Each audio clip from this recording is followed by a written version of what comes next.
Yo, yo, yo, what is up, my fallopian tubers? Cesario from the barrio, coming back at you with another video for your butt. So today I am making a past due video response for Wade Boggs fan. He reached 2,000K. All right, and he wants to know, like, how has YouTube changed the way that you hobby? I know this video's already way too late. The contest has passed. I mean, I don't do these for the prizes. If I win, hey, all good. But if I don't, even better. Let somebody else have some love. But he wants to talk about how YouTube has changed the way you hobby. All right, and I don't know.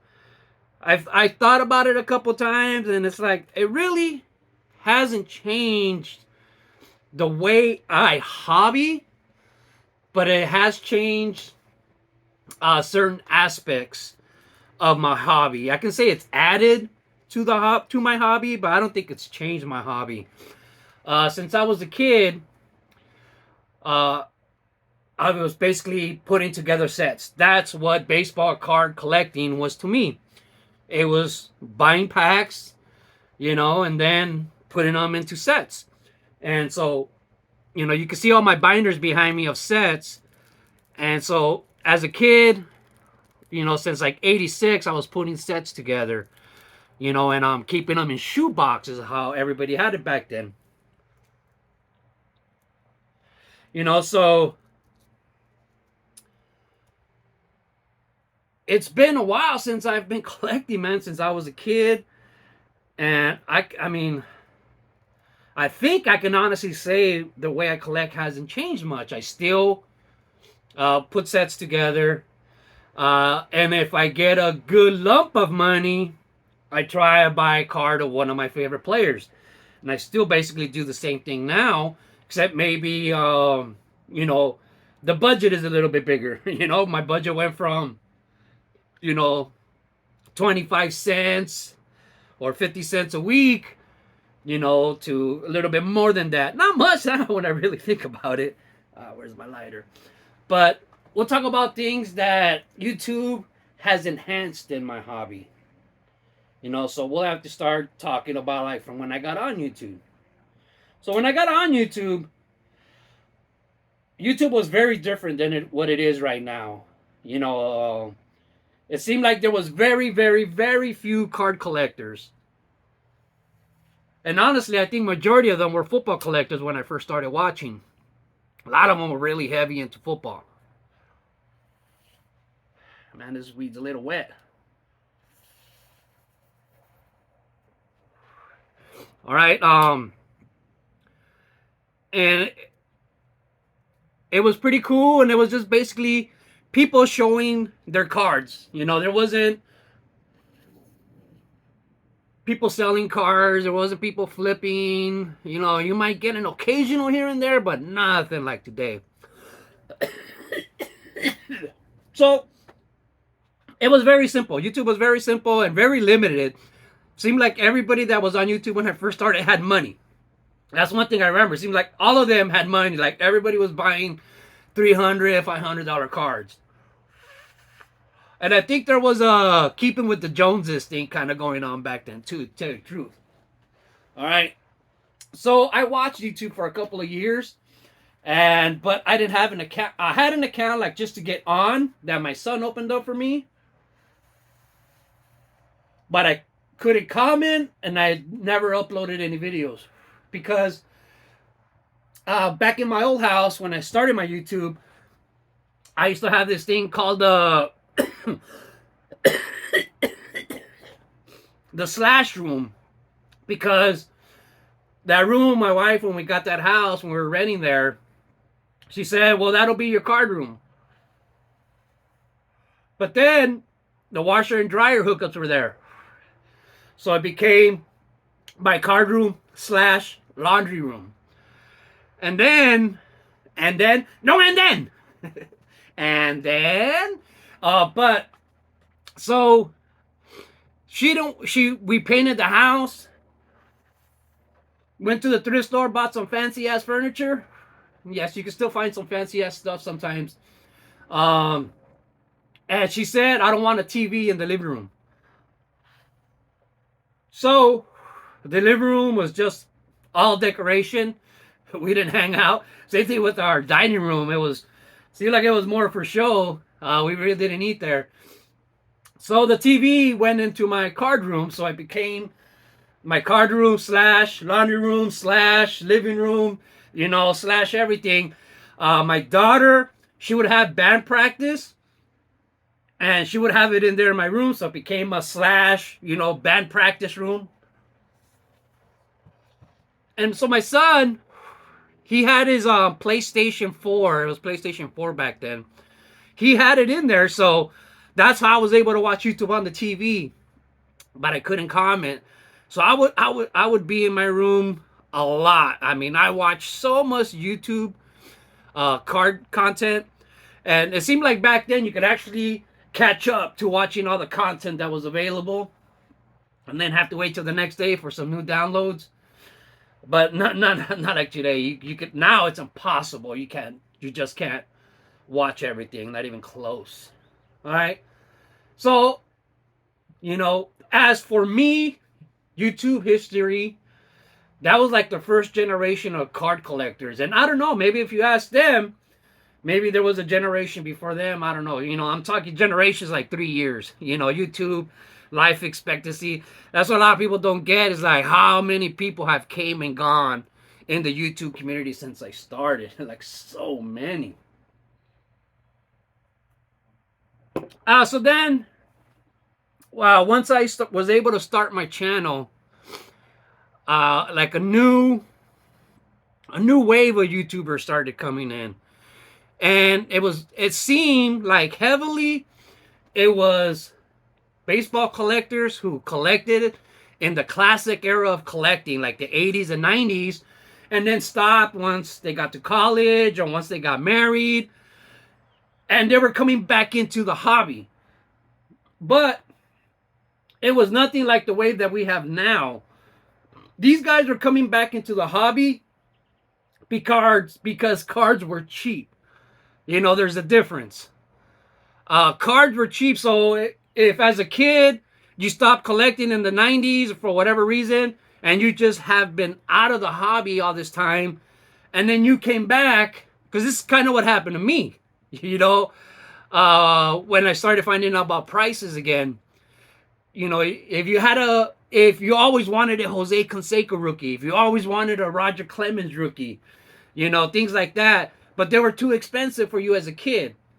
Now, as an adult, all of a sudden, a card that was $50, $100 back then is $5. And everybody just wanted to buy, what used to be their Holy Grail cards for $5, $10. It seemed like that was the wave that was coming in. And it was just like pure collectors. And so that seemed to me to be like the second generation. And we were all about care packages. All right. When I first started watching YouTube, they didn't call it care packages. They were calling them just because. They were calling them just becauses. And, what struck a chord in my head, on my brain, is, well, that's a care package. The way their letters that they were writing stuff, because a care package, is something that, you experience if you're in jail or in the military. A care package is something that somebody sends you with and not expecting anything in return. So that's a care package. Send you something in jail, you can't send them anything back. If you send someone a care package in the service that's overseas, they can't just go to the store and buy you stuff all the time. So that's what a care package was. So I started calling them care packages.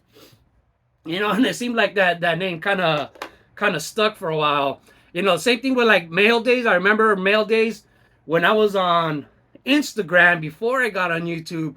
The only people who used the term mail day was people who live like in areas like Fargo, Alaska, whatever, where you really only got mail once a week, maybe twice a week. So they would wait for that mail day to come, and they would say like, "Oh, I heard they're playing. It's mail day," and go get their mail. But then everybody just started calling mail days and mail days. You know, a lot of these words have been lost in translation, basically, or the new generation gives it a new meaning. You know, that's just life. Um, what else? Feel like I'm just babbling right here, and I'm still not saying anything. All right, but that was our generation was care packages, man. That's all we did. Like every single day, I would come home, and 90% of the time, I have a care package. I mean, I think 90%, 95% of my videos back then were all care packages. Like that's all there was, and so it seemed like for those years, I never really went to the card shops or to Frankensons to buy cards for myself. I always went to go buy cards for other, and that was a cool ass feeling. Like I see a Yankee card, oh Hitman 23. I see a Phillies card, oh Michael Wesco. Like every card reminded me of somebody on YouTube, and so by me just buying cards for other people, my collection grew because that's where the care package term kind of lost its thing, because if you send somebody a care package, you don't expect anything in return. But it just works out that way, You send somebody something and then they send you something back. So I think for years, like 2 years, like all my videos are basically care packages. That was like what that generation was. And then I gotta say after that, what? And during that time, this is something, the way the hobby changed me is I started putting all my sets in binders. I've always been a set collector, but I always had them, in boxes like this. I always had them in boxes like this. So somebody had a VR video. Oh, that was one thing. We started like the heavy VRs, and the generation before me, they hated that. They would make videos like, stop doing so many VRs, because there was a lot of video responses. There was, everybody that reached 50, 100, 75, 100, everybody was doing VR giveaways. That was just what it was. It was so much giving back then. I'm a giver. So somebody had a contest to show your card room. And I did my video, and I think it should still be up. I don't think I ever uploaded it, because I filmed my card room, my slash room, and I finally saw it from like a third person point of view. Like, holy crap, my card room is ghetto as hell, unorganized. Well, it would be unorganized to somebody else, but for me it was organized chaos. And so I decided to make a video, clean it up, and I started putting a lot of my boxes into binders. So, just for the aesthetics. And it got so great reviews, and some of my sets that I was trying to do at first, when I first started doing this, I was putting the cover, like if it was the big league set, I would put the cover of the big league, on here. But when I started my vintage sets, like my 58 and my 69, I couldn't find the wrappers. So I did what I thought was the second best thing to do, and put a card. And then everybody just thought that was better, And I'm not going to say I invented it, there might be parallel thinking.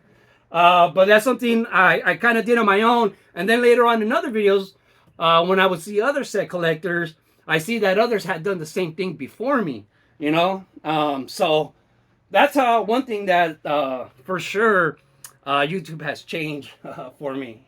All right. And see what else. So then, what's the next generation? The COVID generation.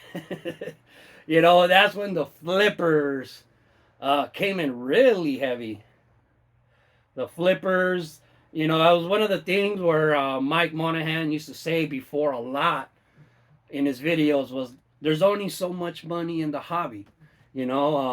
So this card's not gonna go. It's not gonna just double overnight because there's only so much money people spend on the hobby, and that's just not feasible. And then COVID came, and everybody got free checks, and the money in the hobby grew. I remember going to my first nationals that I went to, and Gary V was there. He had like a table, but like nobody knew who he was. I think in my crowd, I think Silver Jackify is the one who said, "Oh yeah, that's Gary V." Him and I think those back pages said, "Yeah, that's Gary V." And I was like, "Who's that?" And so that day when I went to my room, and mind you, Gary V had a table, and nobody was at the table. Like nobody cared about this dude. It was trippy, because then when they started telling me like he's so big and he's a whatever an entrepreneur, and he's getting into cards, I was like, huh, I'll just check him out later. And I went to my room, and and I searched Gary V on YouTube, but all I was getting was videos of people making fun of him buying at garage sales. So my algorithm got stuck in that part, I guess, and that's all I was watching. I didn't watch that many, but 5 or 6 videos I watched consecutively of people making skits, making fun of Gary V buying stuff at the garages. So like, that was my first impression of him. Like, oh, people don't like him. This dude is a thief. Basically, he'll, that's what flippers do, right? Buy cheap and sell high. So that's what he was doing, going to garage sales and telling people that ain't worth anything, then buying it and then selling it for 5 times the amount of money. So that changed a lot, man. I started getting a lot more into flipping, selling, stuff like that. And it is what it is, man. So I don't watch that stuff, but I'm aware of that stuff because, geez, that's all there is on YouTube now, is people talking about each other and people talking about this transaction and how much does this card sell for. The top 10 selling this on eBay, top 10 selling this on COMC. So, I mean, you can't avoid it, But, yeah, man. I don't think I talked about what I was supposed to talk in this video, but that's been the hobby for me. I can't say that YouTube has changed the way I collect, because I still collect the same way. I'm all about sets and my favorite players. And the only thing that's changed is the way I store them. My sets are going into binders, and I'm putting some of my better cards of better players in top loaders and stuff like that now, or else you catch hell. Believe me, people, like anytime I show a card, I'll hear it. I'll hear it in the comments. But you know what? I'll tell you one thing that's a big difference in how YouTube has changed on me is when I first started, and say I had like I used to get more views than subs. And let's say when I first started off and I had like when I reached 100 and I had 100, say I had 150 subscribers, but sometimes my comments would exceed that, or my views and my likes would exceed that, the viewers that I had. And I remember that back then I would always reach 100 viewers in an hour. And then it would taper off. Like I would reach 100, then I might go to 120, say 110, and then I wouldn't get any more. I just wouldn't get any more views. But now, I know I'll make a video, and in an hour I'll have like 20 views, 30 views, But then I wait till the next day, and in the morning, then I'll see, hey, it went up to 50, and then I'll see it go up, and eventually after 2 days or something, it'll pass 100. So I mean, but yeah. I haven't changed the way I make videos, so I'm not keeping up with the trends, just being myself. All right, but anyways, talking too much. Love the hobby, people. I just keep collecting baseball cards forever. I said, ciao. Man, and you know what? The one thing that YouTube has changed about my hobby that I gotta say is hobby friends. Before YouTube, I don't think I had any hobby friends. I had associates, people I traded with and on Instagram and on Facebook. But on YouTube, I made a lot of hobby friends. Oh, you guys know who you are. What? You think I'm a clown? You think I'm here to amuse you? Tell me, what the fuck is so funny about me? At one of the nationals, I wore these glasses the whole time I was there every day, and nobody said anything or nobody noticed that they were fake. Well, I didn't have these eyeballs in there. I just had them like this. But I wore them the whole time, and only one person noticed, and that was Blake from Dustin and Blake. Oh, yeah, and then another thing I missed, like, that changed with YouTube. During that care package thing, man, 18, 19, 17, I went to the post office, like, almost every day. Like, almost every day. Like, I knew all the employees at all the post offices, all the different cities I would go to. And I used to use the one by my work the most because I could just go, it was across the street. So I would just literally, in 5 minutes go and deliver something, send something out. And man, I've hardly been to the post office. I went to the post office the other day and I sent out 10 care packages. All right. And you know what? I've seen 3 videos of people open up 3 out of 10, and you can't get mad when that happens, if your intentions are good. So, stuff happens. But anyways, yeah, man, I had stories about like the post office. Like one time, you've probably heard this story. I went and this lady, she was trying to get her passport and they were telling her you need 2 forms of ID. And she showed like her CVS card and, like a book club card or whatever. And they're like, no, we need 2 photo IDs. It has to be a picture ID. And she has 2 pictures. And they're like, yeah.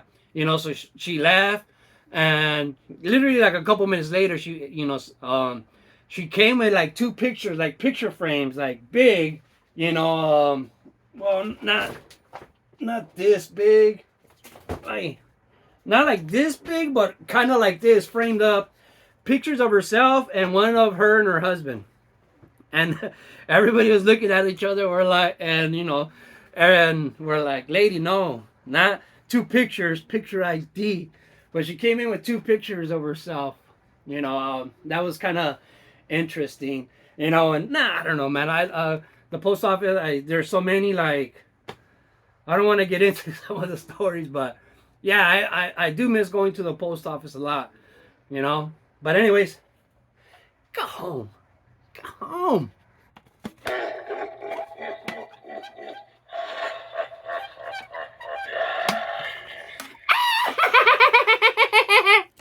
Yeah, my pin collecting went very well last year. Look at all the pins I got on my backpack. And I still got tons more inside. I need another backpack. A real who's who of YouTube card community members, content creators.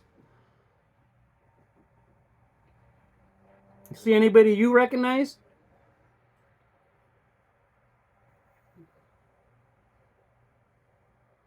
All right, bye.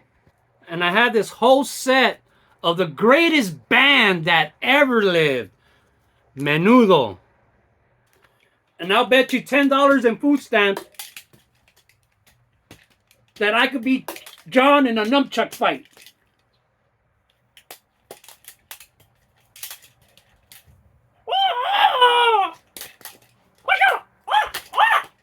Can you do that? I don't think so. Who you trying to get crazy with us, eh? Don't you know I'm loco? What's up, Godzilla? Hey, that's a goofy hat. Oh, gosh.